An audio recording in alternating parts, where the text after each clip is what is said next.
Hello everyone, good morning. আমার নতুন একটা ভিডিওতে সবাইকে অনেকখানি ওয়েলকাম জানিয়ে আবার একটা নতুন ভিডিও শুরু করলাম।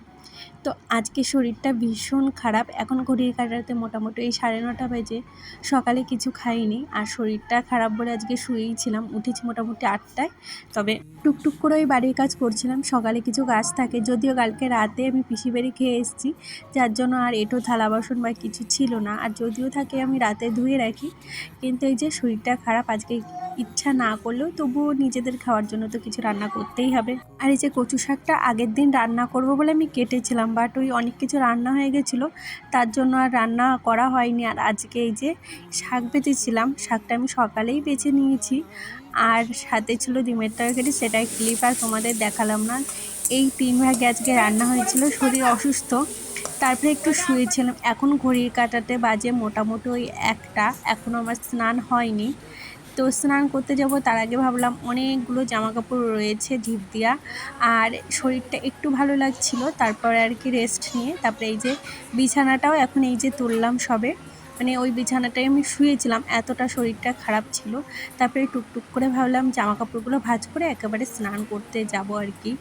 জানো তো, এখন মার কথা বড্ড মনে পড়ছে যে মা থাকলে হয়তো আমার কষ্টটা কেউ বুঝতো।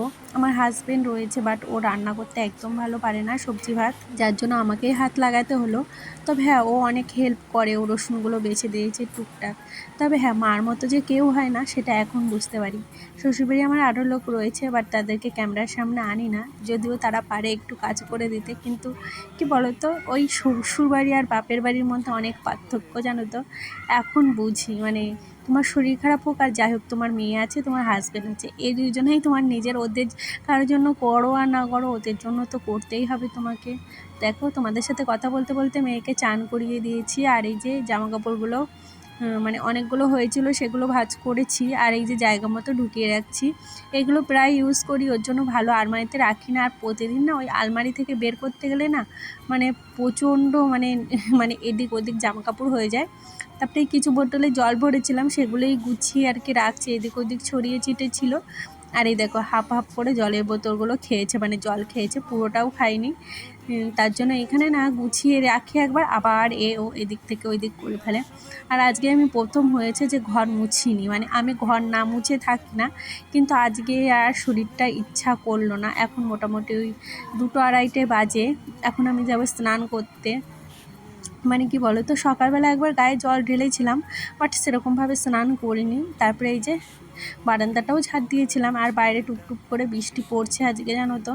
তো তোমাদের সাথে সেটা আর মানে ক্যামেরা করতে আমি ভুলে গেছি, পরে মনে পড়লো। আর কালকে ভেবেছি একটু শ্যাম্পু দেবো, তার জন্য একটু চুলটা একটু তেল লাগিয়ে রাখছি আজকে।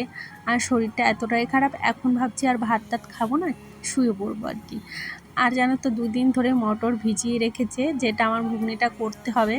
তো ভাবলাম মানে এখন শুয়ে পড়ি, তাহলে রেস্ট নিয়ে বিকাল বিকাল রান্নাটা চাপিয়ে দেবো।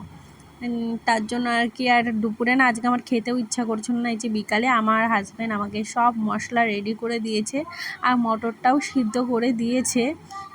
তারপরে আমি রান্নাটা করছিলাম, কেননা কি বলো তো, এই রান্নাটাও একদমই পারবে না, ঘুগনি রান্না। ও বলেছিল আমি রান্না করে, আমি বলছি না থাক, আমার একটু কষ্ট হলেও রান্না করি, তুমি তো খাবে অন্তত ভালো করে। তো তার জন্যই আর কি রান্নাটা আমিই করেছি। যাই হোক, বাড়িতে কিন্তু অনেক লোকজন এসছে, তোমরা একটু ম্যানেজ করে নিও, চারিপাশ থেকে চেঁচামেচি আওয়াজ আসছে। আর আটাটা ও ছেনে দিয়েছিল, তারপরে আর কি রুটি মানে পরোটা, যেহেতু ও রুটি বানাতে পারে না, তাই আমি পরোটার মতো বেলে দিয়েছিলাম। তারপরে এই যে সেরকম কোনো ভিডিও করিনি, চুপ কর না। শরীরটা ভাল লাগছিল না বলে আর ভিডিও করি না, ঘরে এত লাইট কম। তো চলো এখন শোবো, বিছানা রেডি।